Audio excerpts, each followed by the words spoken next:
Hi சிலுகுடீஸ், எப்ப பாரு rude hero, revenge, hate to love இந்த மாதிரி பார்க்காம ஒரு ஹார்ட் வார்மிங்கான மூவியும் நம்ம அடிக்கடி பார்க்கலாம் தான் தோணுச்சு. ஸோ இந்த மூவியை நான் பார்த்தப்ப எனக்கு அப்படிதான் தோணுச்சு. செம்ம சூப்பரான ஒரு கொரியன் ஹார்ட் வார்மிங் மூவி தான் இது. இந்த மூவியோட எண்டில் என்னப்பா இப்படி ஆயிடுச்சுன்னு சொல்லிட்டு நீங்களே நினைப்பீங்க. அந்த அளவுக்கு ரொம்ப ஹார்ட் வார்மிங்கா இருக்கும். சரி வாங்க இப்ப நம்ம வீடியோக்குள்ள போலாமா. மூவியோட ஸ்டார்டிங் சீன்லயே நம்ம ஹீரோயின் வீல் சேர்ல இருந்து கீழே விழுந்து கிடக்குறாங்க. அந்த இடத்துக்கு நம்ம ஹீரோ என்ன பண்றாரு, ஹீரோயினை பக்கத்துல இருக்க ஒரு சேர்ல உட்கார வச்சுட்டு ஹீரோயினுடைய வீல் சேரை சரி பண்ணி ஹீரோயின் கிட்ட கொண்டு வந்து ஹீரோயினையும் தூக்கி மறுபடியும் வீல் சேர்ல உட்கார வச்சுட்டு, மேடம் நீங்க ஓகே தானான்னு கேட்க ஹீரோயின் கீழே குனிஞ்சுக்கிட்டே ஓகே தான் அப்படின்னு சொல்லிக்கிட்டே அவங்க வீல் சேரை அக்சஸ் பண்ண ட்ரை பண்றாங்க. ஆனா அந்த வீல் சேர் உடஞ்சிருச்சு போல இருக்கு. இதை பார்த்து நம்ம ஹீரோக்கு ஒரு மாதிரி கஷ்டமா இருக்கு. ஹீரோ யாரும் தெரியுதா மறக்காம கமெண்ட்ஸ்ல ஷேர் பண்ணுங்க. ஹீரோ என்ன பண்ணா, பக்கத்து கடையில போயிட்டு நம்ம ஹீரோ என்ன பண்ணா, அவங்க கிட்ட இருந்து ஒரு வண்டியை வாடகைக்கு எடுத்துக்கிட்டு ஹீரோயினை கூப்பிட்டுக்கிட்டு ஹீரோயினுடைய வீட்டுக்கு போயிட்டு இருக்கான். ஹீரோயின் அவங்க பாட்டி கூட தங்கிட்டு இருக்க ஒரு ஏழை பொண்ணு. கால் வந்துட்டு நம்ம ஹீரோயினுக்கு கிடையாது போல இருக்கு. சோ பாட்டி என்ன சொல்றாங்க, ஹீரோயினை பார்த்து எதுக்குமா வந்துட்டு நீ தனியா போன, எங்க புக்கு வாங்க தான் போனியான்னு கேட்க ஹீரோயினும் ஆமாம் பாட்டி புக்கு வாங்க தான் போனேன், அப்பதான் நான் கீழே விழுந்துட்டேன்னு சொல்ல ஹீரோ நம்ம ஹீரோயினுக்கு ஹெல்ப் பண்ணி விட்டான். பிளஸ் ஹீரோயினுடைய வீல் சேரையும் தூக்கி வீட்டுக்குள்ள வச்சுட்டு அங்கிருந்து எக்கி பார்க்க நம்ம ஹீரோயின் எதுவும் சொல்லாம உள்ள போறாங்க. சரி ஓகே, ஒரு தேங்க்ஸ் கூட கிடைக்கல, பரவாயில்ல இங்க இருந்து கிளம்பலான்னு சொல்லிட்டு ஹீரோ அங்க இருந்து கிளம்பலான்னு பார்க்க ஆனா நம்ம ஹீரோயின் உள்ள போயிட்டு ஒரு சத்தம் கொடுக்குறாங்க, சாப்பிட்டு போடா டே தம்பி அப்படின்னு சொல்றாங்க. டே தம்பின்றது இந்த இடத்துல சோ நம்ம ஹீரோவை தம்பியா நினைக்கல.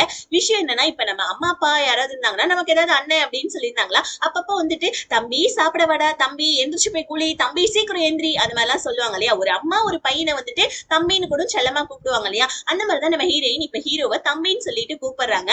ஹீரோ இதை கேட்டுட்டு என்ன தம்பியா அப்படின்னு சொல்லிக்கிட்டே உள்ள சாப்பிடறதுக்காக போனா ஹீரோ தயங்கி சாக்குறான். உடனே நம்ம ஹீரோயின் நான் ஒண்ணு சோத்துல விஷத்தை வைக்கல, ஒழுங்கா சாப்பிடுன்னு சொல்ல ஹீரோயினுடைய பாட்டி இந்த குப்பையெல்லாம் பொறுக்குவாங்க தெரியுமா, அந்த மாதிரி ஒரு வேலை செஞ்சுட்டு இருக்கோங்க. வீட்டுல இருக்க எல்லா பொருளுமே உடஞ்சுதான் இருக்கு. இதெல்லாம் நம்ம ஹீரோ பாத்துக்கிட்டே அடுத்த நாள் ஹீரோ காலேஜ்க்கு போறான். ஹீரோ தேர்ட் இயர் படிக்கிற ஒரு ஸ்டூடெண்ட், மெக்கானிக்கல் ஸ்டூடெண்ட் போல இருக்கு. ஹீரோவுமே பெரிய பணக்கார பையன் எல்லாம் ஒண்ணும் கிடையாது. ஹீரோவுடைய ஃப்ரெண்ட் சொல்லிக்கிட்டே வந்துட்டு இருக்கா ஒரு பொண்ணு, இங்க பாரு நீ ஒழுங்கா எக்ஸாமே எழுதல, இந்த தடவை செமஸ்டர்லயும் நீ ஃபெயில் ஆனன்னு வச்சுக்கோ, ஏன் உன்னை ப்ரொஃபசர் திட்டுவாங்க செமையான்னு சொல்ல ஹீரோ உடனே அட ஆமா இல்ல அப்படின்னு சொல்லிட்டு உட்காந்து படிக்க ஆரம்பிக்கிறான். அப்ப நம்ம ஹீரோ ஜன்னலுக்கு வெளியே ஹீரோயினுடைய பாட்டி குப்பையில இருந்து வந்துட்டு ஒரு சில பொருள் எல்லாம் தூக்கிட்டு போறதை நம்ம ஹீரோ பாக்குறான். உடனே நம்ம ஹீரோ என்ன பண்ணா, அந்த பாட்டிக்கு போயிட்டு ஹெல்ப்பும் பண்றான். ஹீரோயினுடைய வீட்டுக்கு வந்து திங்ஸ் எல்லாம் கொண்டு வந்து வச்சிட்டு இருக்கான் நம்ம ஹீரோ.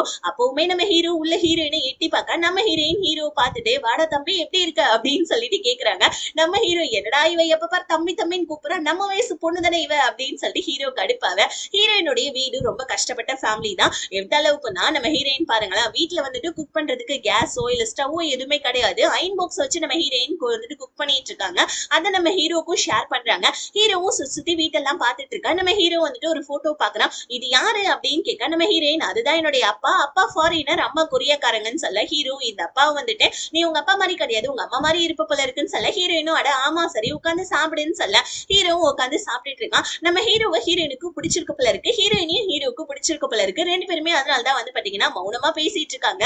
சோ நம்ம ஹீரோ வந்துட்டு என்ன பண்ணா, அடுத்த நாள் வந்துட்டு அவனுடைய பார்ட் டைம் ஜாபுக்காக போறான். ஹீரோ வந்துட்டு பணக்கார பையன் கிடையாது, ஹீரோவுக்கு அம்மா அப்பான்னு சொல்லிக்கிறதுக்கு யாருமே கிடையாது. நம்ம ஹீரோ வந்து பாத்தீங்கன்னா இந்த ஒரு பார்ல வந்துட்டு பார்ட் டைமா ஜாப் பண்ணி தான் வேலை செஞ்சுட்டு இருக்கான் போல இருக்கு. இப்ப நம்ம ஹீரோடைய ஃப்ரெண்ட் அந்த பொண்ணு வந்து இந்த மாதிரி வந்துட்டு இன்டர்வியூ போனோம் இல்லையா, ஆனா அந்த இன்டர்வியூக்கு போறியா இல்லையா அப்படின்னு சொல்லிட்டு அந்த பொண்ணு கேட்டுட்டு இருக்கான். உடனே நம்ம ஹீரோ கண்டிப்பா போய் தானே ஆகணும் அப்படின்னு சொல்லிட்டு அந்த பொண்ணு கிட்ட நம்ம ஹீரோ ஷேர் பண்ணிட்டு இருக்கான். பிளஸ் நம்ம ஹீரோ வந்துட்டு ஹீரோயினை பத்தியும் சொல்லிட்டு இருக்கான். இந்த மாதிரி ஒரு பொண்ணு நான் மீட் பண்ண, அந்த பொண்ணு எப்ப பாரு என்ன தம்பி தம்பின்னு கூப்பிடா, அடுத்த தடவை பாரு நான் அவளை வந்துட்டு அக்கான்னு கூப்பிட போறேன் பாருன்னு சொல்லிட்டு நம்ம ஹீரோ அந்த பொண்ணு கிட்ட ஷேர் பண்ண ஹீரோ வந்துட்டு பார்ட் டைமா வந்துட்டு ஜாப் பண்ணிட்டு இருக்கான் இல்லையா, அங்க வந்துட்டு நம்ம ஹீரோக்கு குக் பண்ணி சாப்பிடுற மாதிரி ஒரு சில திங்ஸ் எல்லாம் கொடுக்குறாங்க அவங்க முதலாளி. ஹீரோ என்ன பண்றா, அதை எடுத்துட்டு வந்து நம்ம ஹீரோயின் கிட்ட கொடுத்து இந்த பொருள்லாம் என்கிட்ட இருந்தா வேஸ்ட் ஆகும், ஏன்னா இது குக் பண்ணி சாப்பிடுறது, நீங்க இதை வச்சுக்கோங்கன்னு சொல்லிட்டு ஹீரோயின் கிட்ட கொடுக்க நம்ம ஹீரோயின் பரவாயில்ல வேஸ்ட் ஆகிற பொருளை எனக்கு கொடுக்குறேன்னு சொல்ல ஹீரோ அச்சோ நான் அந்த அர்த்தத்துல சொல்லலைங்க, நான் குக் பண்ணி சாப்பிட்ற அளவுக்குலாம் எனக்கு டைம் இல்லை அதனால தான் சொன்னேன்னு சொல்ல நம்ம ஹீரோயின் மறுபடியும் சரி வாடா தம்பி உட்காந்து சாப்பிடுன்னு சொல்ல ஹீரோ கடுப்பாயிடுறா, ஏமா பாப்பா அப்படின்னு சொல்ல உடனே நம்ம ஹீரோனுக்கு கோவம் வருது, தயவு செஞ்சு அந்த மாதிரிலாம் கூப்பிடாதுன்னு சொல்ல ஹீரோ உடனே ஐயோ சாரிங்க தப்பா எடுத்துக்காதீங்கன்னு சொல்ல ஹீரோயினும் சரி பரவாயில்லன்னு சொல்ல இப்பதான் நம்ம ஹீரோயினோட பேரையே கேட்கிறான். ஹீரோயின் கிட்ட ஆக்சுவலி மொபைல் போன் இல்ல போல இருக்கு. நம்ம ஹீரோ என்னங்க இந்த டைம்ல எல்லாம் வந்துட்டு எல்லாரும் மொபைல் போன் கையில வச்சிருப்பாங்க, நீங்க என்னன்னா போனை வச்சிட்டு இருக்கீங்களேன்னு சொல்ல நம்ம ஹீரோயின் எனக்கு அதுதான் ஃப்ரெண்டு அப்படின்னு சொல்லிட்டு நம்ம ஹீரோயின் சாப்பிடறதுக்கே கஞ்சி இல்லையா, இதுல எங்க இருந்து வந்துட்டு நான் செல்போன்லாம் வாங்குறதுன்னு சொல்ல ஹீரோ உடனே ஹோஹோ அப்படியா அப்படின்னு சொல்லிட்டு நம்ம ஹீரோயின் கிட்ட கேக்குறாங்க. அடுத்த நாள் நம்ம ஹீரோ என்ன பண்றாரு, பாவம் நம்ம ஹீரோயினுடைய வீல் சேர் உடஞ்சு போச்சு இல்லையா, ஆல்ரெடி நம்ம ஹீரோயின் கையில காசு இல்லைன்ற விஷயம் இப்ப ஹீரோக்கு தெரிஞ்சிச்சு. அந்த வீல் சேரை சரி பண்ணிடலாம்னு சொல்லிட்டு நம்ம ஹீரோவே ட்ரை பண்றா. ஹீரோ ஒரு மெக்கானிக்கல் ஸ்டூடெண்டா இருந்தாலும் அந்த வீல் சேரை சரி பண்ண முடியல. ஹீரோயின் இன்னைக்கு இந்த வீல் சேரை நீ சரி பண்ணாதான் தம்பி உனக்கு சாப்பாடு அப்படின்னு சொல்ல ஹீரோ உடனே ஐயோ அக்கா அந்த மாதிரிலாம் சொல்லாதீங்கக்கா அப்படின்னு சொல்லிட்டு நம்ம ஹீரோ சும்மா விளையாட்டுக்கு சொல்ல ஹீரோயினுடைய பாட்டி வந்துட்டு இந்த பீர் பாட்டில்லாம் இருக்கு தெரியுமா, அதெல்லாம் வந்துட்டு பாத்தீங்கன்னா அந்த குப்பையில இருந்து பொறுக்கி வீட்டுக்கு எடுத்துட்டு வருவாங்க போல இருக்கு. அதை நம்ம ஹீரோ கிட்ட காமிச்சு இது என்ன பிராண்டு அப்படின்னு சொல்லி கேட்க நம்ம ஹீரோ அந்த பிராண்ட் பேரை சொல்றான். ஹீரோயின் அந்த ஒரு பாட்டில மட்டும் 8 போய் உள்ள வச்சுக்கிறாங்க. நம்ம ஹீரோயினுக்கு இந்த பாட்டில்ஸ் எல்லாம் கலெக்ட் பண்ற விஷயம் ரொம்ப பிடிக்கும் போல இருக்கு. பத்தாததுக்கு நம்ம ஹீரோயினுடைய வீட்டுல ஏகப்பட்ட புக்ஸ் இருக்கு, இது எல்லாமே குப்பையில இருந்து எடுத்துட்டு வந்த புக்ஸ்ன்னு சொல்லிட்டு ஹீரோயின் ஹீரோ கிட்ட சொல்றாங்க. நம்ம ஹீரோயினுக்கு ஃப்ரெண்ட் இல்லாதனால புக்ஸ் தான் நம்ம ஹீரோயினுடைய ஃப்ரெண்டு போல இருக்கு. நம்ம ஹீரோயின் ஏகப்பட்ட புக்ஸை படிச்சிருக்காங்க போல இருக்கு. இப்ப அதுல இருந்து ஒரு புக் எடுத்து படிச்சிட்டு இருக்க ஹீரோ என்ன பண்ணா அவனுடைய போன் நம்பரை இப்போ ஒரு புக்ல இருக்க ஒரு ஸ்டிக்கர் எடுத்து அதை செவுத்துல ஒட்டி விட்டுட்டு உங்களுக்கு ஏதாவது அர்ஜென்ட்னா எனக்கு கால் பண்ணுங்கன்னு சொல்லிட்டு ஹீரோ அங்க இருந்து கிளம்பி லைப்ரரிக்கு தான் முதல்ல போறான். பிகாஸ் என்ன ஃபர்ஸ்ட் சீன்ல நம்ம ஹீரோயின் கீழே விழுந்து கடந்திருப்பாங்க இல்லையா, அது ஒரு புக்கு வாங்க போயிருப்பாங்க. அங்க நிறைய புள்ளி பாய்ஸ் எல்லாம் வந்து நம்ம ஹீரோயினை கலாய்ச்சி கீழே தள்ளி விட்டுருப்பாங்க போல இருக்கு. இந்த விஷயம் பாட்டி மூலமா ஹீரோக்கு தெரிய வர ஹீரோ ஹீரோயினுக்கு ரொம்ப ஃபேவரட்டான பிடிச்ச ஒரு புக்கை கொண்டாந்து கொடுக்கறான். விஷயம் என்னன்னா இதுல இன்னொரு விஷயம் என்னன்னா நம்ம ஹீரோயின் வந்து பாத்தீங்கன்னா இந்த சந்திரமுகி படத்துல வர ஜோதிகா மாதிரி போல இருக்கு. ஒரு கதையும் பாக்குறப்ப கேட்கறப்ப நம்ம ஹீரோயின் படிக்கிறப்ப அவங்களே அந்த கதாபாத்திரத்துல இருக்க பொண்ணான்னு வந்துட்டு நினைச்சு வாழ்வாங்க போல இருக்கு. ஹீரோயினுடைய பேர் வந்துட்டு ஜோஷி, ஆனா அது கூட உண்மையான பேர் கிடையாது. அவங்களுடைய ஃபேவரட் புக்ல இருக்க ஒரு கதாபாத்திரத்தோட நேம் தான் நம்ம ஹீரோயினுடைய பேர் போல இருக்கு. இதெல்லாம் நமக்கு தெரிய வர ஹீரோயின் ஹீரோக்கு கால் பண்ணி ஒரு இடத்துக்கு போகணும்னு சொல்லியிருப்பாங்க. ஹீரோ எங்கன்னு கேட்க இந்த குட்டி பையனை பார்க்கதான் இவன் தான் என்னுடைய பையன் சொல்ல ஹீரோக்கு ஹார்ட் அட்டாக்கே வர மாதிரி இருக்கு. சரி குட்டி பையன் சொல்றாங்களே ஸ்கூலுக்கு கூட்டு போவாங்கன்னு பார்த்தா ஒரு மெக்கானிக்கல் ஷாப்புக்கு கூட்டு வராங்க. அங்க போயிட்டு என்னோட பையனை கூட்டுவான்னு சொல்ல ஹீரோவும் அந்த பையனை முழிச்சுக்கிட்டு அந்த குட்டி பையனை வந்துட்டு தேடுறாங்க.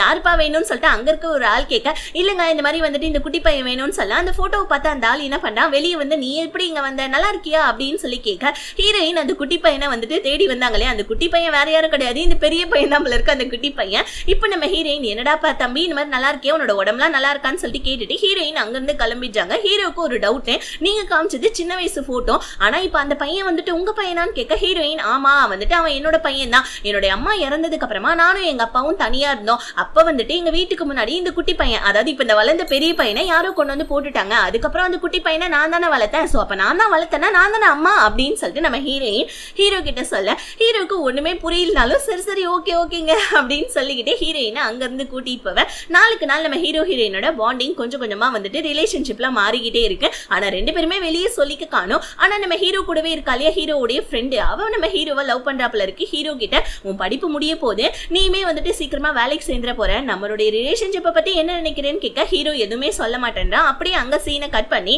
ஹீரோயினுடைய பையன் வந்துட்டு சொன்னாங்க இல்லையா, சோ அந்த பையன் கிட்ட நம்ம ஹீரோ வந்து போறான். அந்த மெக்கானிக்கல் ஷாப் பையன் வந்துட்டு இப்பதான் விஷயத்த சொல்றான். இப்பதான் நம்ம ஹீரோக்கு ஹீரோயினோட வாழ்க்கை வளரால பத்தி தெரிய வருது. ஹீரோயின் சின்ன வயசா இருக்கக்குள்ள ஹீரோயினுடைய அம்மா வந்துட்டு ஹீரோயினை நடு ரோட்ல விட்டுட்டு வேற ஒருத்தவங்க கூட வந்துட்டு கிளம்பி போயிட்டாங்க போல இருக்கு. அதனாலே நம்ம ஹீரோயினுக்கு அவங்க அம்மானா சுத்தமா பிடிக்காது. ஹீரோயினும் இப்ப இந்த மெக்கானிக்கல் ஷாப் பையன் இருக்கா இல்லையா இவங்க ரெண்டு பேருமே ஆர்ஃபனேஜ்ல வளர்ந்தவங்க தான். ஹீரோயினுக்கு இந்த அவங்க மேல யாராவது பரிதாபப்பட்ட அதெல்லாம் சுத்தமா பிடிக்காத போல இருக்கு. அதை பத்தி தான் இந்த பையன் சொல்லிட்டு இருக்கான். அது பத்தாதுன்னு சொல்லிட்டு நம்ம ஹீரோயின் வந்துட்டு இப்ப யார்கிட்டயும் சரியா பேசாம இருக்கிறதுக்கான காரணம் என்னன்னா ஹீரோயின் ஒரு நாள் வந்துட்டு அவங்களுடைய ஆர்ஃபனேஜ்ல இருந்த அவங்களுடைய சாரையே வந்து பாத்தீங்கன்னா அடிச்சுட்டு அந்த ஆர்ஃபனேஜ்ல இருந்து வெளியே வந்துட்டாங்க போல இருக்கு. அதனாலே நம்ம ஹீரோயின் யார்கிட்டயுமே பேச மாட்டாங்க, சரியா பழக மாட்டாங்க, வீட்டுல இருந்து வெளியே வரவும் மாட்டாங்கன்ற விஷயம் எல்லாமே நம்ம ஹீரோக்கு தெரிய வருது. இப்ப ஹீரோ என்ன பண்ணா பாட்டிக்கு ஹெல்ப் பண்ணிக்கிட்டே இருக்கவங்கள பாட்டி கிட்ட கேட்கறான், பாட்டி இந்த மாதிரி நான் சொல்றேன் தப்பா எடுத்துக்காதீங்க, எனக்கு தெரிஞ்ச ஒரு வெல்ஃபேர் சென்டர் இருக்கு, அங்க உங்களுக்கு ஹெல்ப் ஏதாவது கேட்கட்டுமான்னு சொல்ல பாட்டியும் சரின்னு சொல்லிடுறாங்க. இப்ப பாட்டியோடைய வீட்டுக்கு வெல்ஃபேர் சென்டர்ல இருந்து ஏகப்பட்ட திங்ஸ் எல்லாம் வந்து இறங்குது. இந்த வெல்ஃபேர் சென்டர்ன்றது இந்த மாதிரி ஹெல்ப் பண்றவங்களுக்கு எல்லாத்துக்குமே வந்துட்டு பாத்தீங்கன்னா இந்த திங்ஸ் எல்லாம் கொண்டாந்து கொடுப்பாங்க போல இருக்கு. அந்த மாதிரி இருக்கிறவங்க ஹீரோயினுடைய வீட்டுக்கு ஏகப்பட்ட திங்ஸ் எல்லாம் கொண்டாந்து வைக்கிறாங்க. நம்ம ஹீரோயினுக்கு தான் பாவம் பார்த்தா சுத்தமா பிடிக்காது இல்லையா, நம்ம ஹீரோயின் அப்படி மூஞ்சி தூக்கி வச்சுட்டு செம்ம கோவத்துல இருக்காங்க.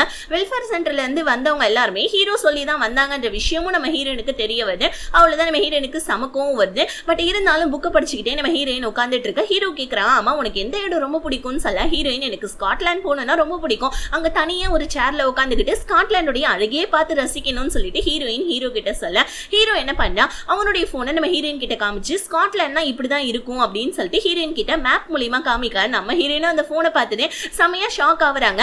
அப்படி பார்த்து நம்ம ஹீரோவுடைய அந்த லவ் பண்றாலே ஒரு பொண்ணு ஹீரோடைய ஃப்ரெண்ட், அந்த பொண்ணு வந்து இந்த மாதிரி ஹீரோயினை பார்த்துட்டு அச்சோ என்ன இந்த பொண்ணுக்கு கால் சரியில்லையா, நீ இதை ஒரு நாள் கூட என்கிட்ட சொன்னதே கிடையாது, இந்த பொண்ணு தான் உன்னை தம்பின்னு சொல்லி கூப்பிடுவாளா, நான் கூட ஏதோ வயசானவங்கன்னு சொல்லி நான் நினைச்சேன்னு சொல்லிட்டு ஹீரோயினுடைய காது படையே சொல்ல அவ்வளவுதான் ஹீரோயினுக்கு ஆல்ரெடி இருந்த கோவம் இன்னும் அதிகமாயிடுச்சு.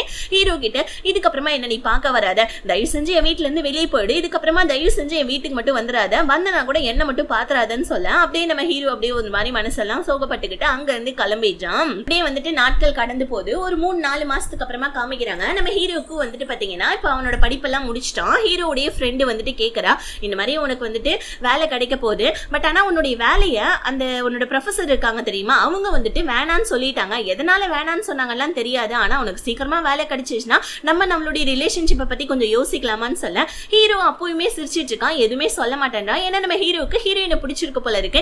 எந்த அளவுக்குன்னா நம்ம ஹீரோ ரோட்ல ஏதாவது ஒரு பொண்ணு வந்துட்டு பாத்தீங்கன்னா பொண்ணோ பையனோ ஏதோ யாரோ ஒருத்தவங்க வீல் சேர்ல உட்காந்து போனாலும் நம்ம ஹீரோ பரிதாபப்படுவான். அந்த மாதிரி தான் பஸ் ஸ்டாப்ல ஒரு குட்டி பொண்ணை பார்த்து நம்ம ஹீரோ பரிதாபப்பட்டு அந்த குட்டி பொண்ணு கிட்ட பேச அந்த குட்டி பொண்ணுடைய அம்மா வேற யாரும் கிடையாது, ஹீரோயினுடைய பக்கத்து வீட்டுக்காரங்க தான். அந்த பாட்டி இறந்ததுல இருந்து பாவம்பா அந்த பொண்ணுன்னு சொல்லிட்டு நம்ம ஹீரோ கிட்ட சொல்ல ஹீரோக்கு அப்பதான் விஷயம் தெரிய வருது, பாட்டி இறந்து போயிட்டாங்க, நம்ம ஹீரோயினுடைய பாட்டி போல இருக்கு. சோ ஹீரோயினுடைய பாட்டி இறந்ததுனால நம்ம ஹீரோயின் வீட்டை விட்டு இன்னும் சுத்தமா வெளியவே வரதில்லைன்னு சொல்லிட்டு அந்த பக்கத்து வீட்டுக்காரங்க மூலியமா ஹீரோக்கு தெரிய வர ஹீரோ உடனே ஹீரோயினை பக்கத்துக்காக கிளம்பிடுறான். எப்ப இந்த மாதிரி நடந்துச்சுன்னு சொல்ல ஹீரோயின் இல்ல பாட்டி இறந்து 1 மாசம் ஆகுது, நீ எதுக்கு இப்ப என்ன பார்க்க வந்த, அது மட்டும் இல்லாம உன்னுடைய வெல்ஃபேர் சென்டர்காரங்க எனக்கு தேவையானதெல்லாம் கொண்டாந்து வச்சிட்டு இருக்காங்க, உனக்கு ஒரு விஷயம் தெரியுமா, உண்மையாவே வந்துட்டு நான் ஆர்ஃபனேஜ்ல வளர்ந்தவதான், அது மட்டும் கிடையாது, இந்த மாதிரி வந்துட்டு ஒரு நாள் பசி கொடுமையில நான் பாட்டியுடைய வீட்டு வாசப்படி வந்து முன்னாடி வந்து நின்ன, அப்ப பாட்டி நான் யாரு என்னன்னு கூட கேட்காம என்ன வந்துட்டு உள்ள சேர்த்துக்கிட்டாங்க, எனக்காக வந்துட்டு எல்லா விஷயமும் பண்ணாங்க, அப்படிப்பட்ட பாட்டியே போயிட்டாங்க, நான் இதுக்கப்புறம் தனியா வாழ பழகிக்கிட்டேன், நீ இதுக்கப்புறம் உன்னோட வேலையை பார்க்கலாம், இதுக்கப்புறம் என்ன வந்து பார்க்காதன்னு சொல்லிட்டு ஹீரோ கிட்ட சொல்ல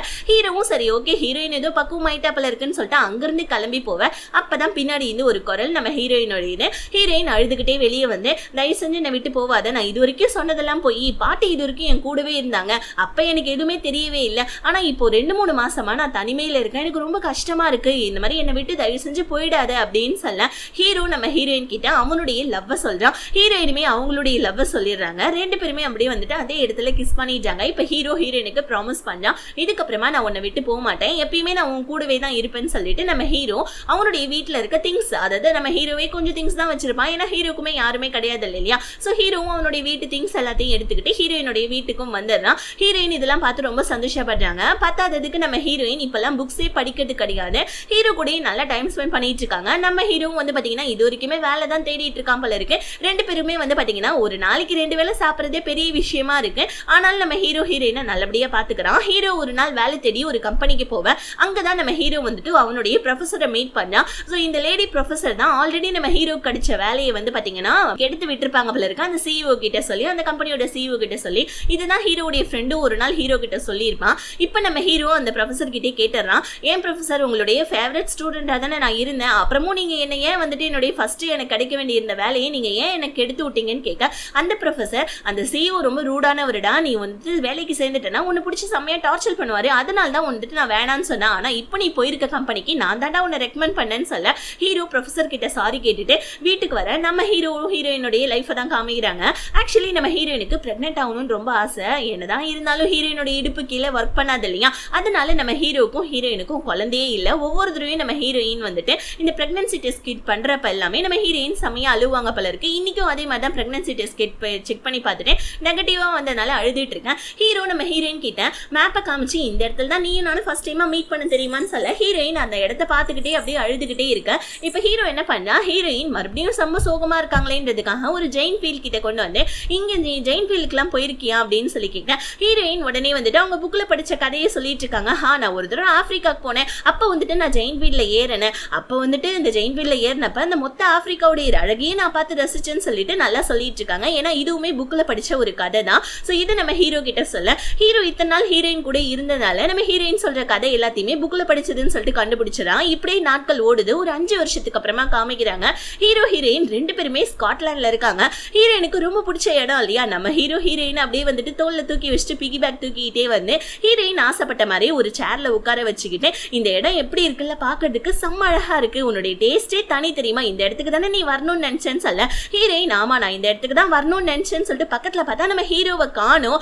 என்னன்னு பார்த்தா நம்ம ஹீரோயின் ஸ்காட்லாண்ட்லயும் கிடையாது, நம்ம ஹீரோயின் வந்துட்டு ஹீரோ கூடயும் கிடையாது. ஒரு போனை வச்சுக்கிட்டு மேப்ல பாத்துக்கிட்டே நம்ம ஹீரோயின் அதை பத்தி இமேஜினேஷன் பண்ணி பார்த்துட்டு இருக்காங்க. இப்பெல்லாம் நம்ம ஹீரோயினுக்கு புக்ஸ் ஃப்ரெண்டு கிடையாது, அதுக்கு பதிலாக போன் தான் ஃப்ரெண்டு போல இருக்கு. இப்ப ஹீரோயினை கூப்பிடுறதுக்காக நம்ம ஹீரோயின் பையன் சொல்லுவாங்க இல்லையா, அந்த மெக்கானிக்கல் ஷாப் பையன் அவனும் அவனுடைய கேர்ள் ஃப்ரெண்டும் வந்திருக்காங்க. எதுக்குன்னா இன்னைக்கு தான் பாட்டியோடைய இறந்த நாள் போல இருக்கு. அந்த நாளை வந்துட்டு செலிப்ரேட் பண்றதுக்காக தான் ஹீரோயின் வந்துட்டு என்ன பண்ணாங்க, பாட்டியோடைய அஸ்தி வச்சிருப்பாங்க இல்லையா, அந்த இடத்துக்கு கார் ஓட்டிட்டு போயிட்டு இருக்காங்க. இந்த கால் டிசபிள் ஆனவங்களுக்கு எல்லாம் கார் வந்து பாத்தீங்கன்னா அந்த கிளட்ச் கியர் எல்லாம் இல்லாத மாதிரி ஒரு கார் ஒண்ணு இருக்கும். சோ அந்த காரை ஓட்டிட்டு தான் நம்ம ஹீரோயின் போயிட்டு இருக்காங்க. கார் ஓட்டவும் கத்துக்கிட்டாங்க. இப்போ நம்ம ஹீரோயின் பாட்டியோடைய மெமரபிள் திங்ஸ் எல்லாம் வச்சிட்டு இருக்க இடத்த பார்த்து சிரிச்சுக்கிட்டே பாட்டியை பத்தி நினைச்சிட்டு இருக்கா. அப்ப ஹீரோ எங்கடா போனா அதானே உங்களுடைய கேள்வி. நம்ம ஹீரோ வந்துட்டு பாத்தீங்கன்னா அவனுடைய ஃப்ரெண்டுன்னு சொல்றா தெரியுமா, ஒரு பொண்ணு ஹீரோ கூட லவ் பண்ணிருப்பா இல்லையா, அந்த பொண்ணு கூட நம்ம ஹீரோ வண்டியில போயிட்டு இருக்கான். ஹீரோக்கும் அந்த பொண்ணுக்கும் கல்யாணம் ஆயிடுச்சு போல இருக்கு. ஆனா இன்னுமே நம்ம ஹீரோ வந்துட்டு பாத்தீங்கன்னா வண்டியில போகல, ரோட்ல ஒரு பொண்ணு வந்துட்டு வீல் சேர்ல உட்காந்துருக்கான். அந்த பொண்ணு ஹீரோயினா இருக்க மாட்டாளோ அப்படின்னு சொல்லிட்டு நம்ம ஹீரோ ஏங்கி போய் பார்த்துட்டு இருக்கேன். ஹீரோவுடைய காருக்கு பக்கத்துலயே நம்ம ஹீரோயினுடைய காரும் வந்து நிக்குது. ஹீரோ அந்த பொண்ணை பார்த்துட்டு ஹீரோயினை பாத்திர மாட்டமா ஒரு தடவையாதுன்னு சொல்லிட்டு கண்ணில் அப்படியே தண்ணி வந்து அப்படியே இப்படி திரும்புறான் பாருங்க. பக்கத்துல நம்ம ஹீரோயினுடைய காரு. இதை பார்த்துட்டு நம்ம ஹீரோ அப்படியே ஒரு பிளாஷ்பேக்கை யோசிச்சு பார்க்கறான். அப்பதான் நம்ம ஹீரோயின் வந்துட்டு ஒரு அக்வாரியத்துக்கு ஹீரோவை கூட்டு போக சொல்லியிருப்பாங்க. அப்ப நம்ம ஹீரோ கிட்ட சொல்றாங்க, இந்த மீன் மாதிரி தான் நானுமே, ஏன்னா தண்ணியில மீன் அழுவுறது வெளியே தெரியாது இல்லையா, அந்த மாதிரி நானும் என்னோட மனசுக்குள்ள அழுவுறது வெளியே தெரிய மாட்டேன். நான் சந்தோஷமா இருக்கணும்னு சொல்லிட்டு நீ ஆசைப்பட்ட, ஆனா நீ சந்தோஷமா இருக்கணும் நான் ஆசைப்படக்கூடாதா, நம்ம ரெண்டு பேருமே பிரேக்கப் பண்ணிக்கலாம், நம்ம டிவோர்ஸ் பண்ணிக்கலாம், நீ உன்னுடைய வாழ்க்கையை தேடி போன்னு சொல்லிட்டு ஹீரோ கிட்ட சொல்ல, ஹீரோ ஏன் இந்த மாதிரிலாம் சொல்லிட்டு இருக்கேன்னு கேட்க, என்னால நீயும் நானும் சேர்ந்து ஒரு ஃபேமிலியாலாம் இருக்க முடியாது, என்னால ஒரு குழந்தை பெத்துக்க கூட தகுதி இல்லை, அப்படி இருக்கிறப்ப நான் எப்படி உன் கூட இருக்க முடியும், நான் சந்தோஷமா இருக்கணும்னு சொல்லிட்டு இருட்டா இருக்கிற என்ன நீ வெளிச்சத்துக்கு கொண்டு வந்த, ஆனா இப்ப வெளிச்சமா இருக்கிற நீ உன்னுடைய உலகத்தையே இருட்டாக்கிட்டு இருக்க என்னால, அதனால நீ என்னை விட்டு போயிடு, நீ வந்துட்டு உன் கூடவே இருக்கிற அந்த ஃப்ரெண்டு பொண்ணை நீ கல்யாணம் பண்ணிக்கோ, அந்த பொண்ணு உன்னை நல்லபடியா பார்த்துப்பா, என்னை விட்டுட்டு தயவு செஞ்சு போயிடுன்னு சொல்லிட்டு நம்ம ஹீரோயின் மனசை கல்லாக்கிக்கிட்டு ஹீரோவுடைய வாழ்க்கை நல்லா இருக்கணும்னு சொல்லிட்டு ஹீரோவை விட்டு பிரிஞ்சு போற மாதிரி காமிச்சு அப்படியே இந்த மூவி இதோட முடிக்கிறாங்க. அதாவது வந்துட்டு ஒன்னா சேர்ந்து இருந்தா மட்டும் காதல் கிடையாது, தனித்தனியா பிரிஞ்சு இருந்தாலுமே அவங்களுடைய மனசுக்குள்ள அந்த காதல் உயிரோட தான் இருக்குன்ற மாதிரி காமிச்சு இந்த மூவியை முடிச்சிருக்காங்க. இந்த மூவியோட எக்ஸ்பிளனேஷன் உங்களுக்கு பிடிச்சிருந்துச்சுன்னு நினைச்சீங்கன்னா மறக்காம வீடியோக்கு ஒரு லைக் பண்ணிட்டு சேனலை சப்ஸ்கிரைப் பண்ணிக்கோங்க. Tata bye bye, see you.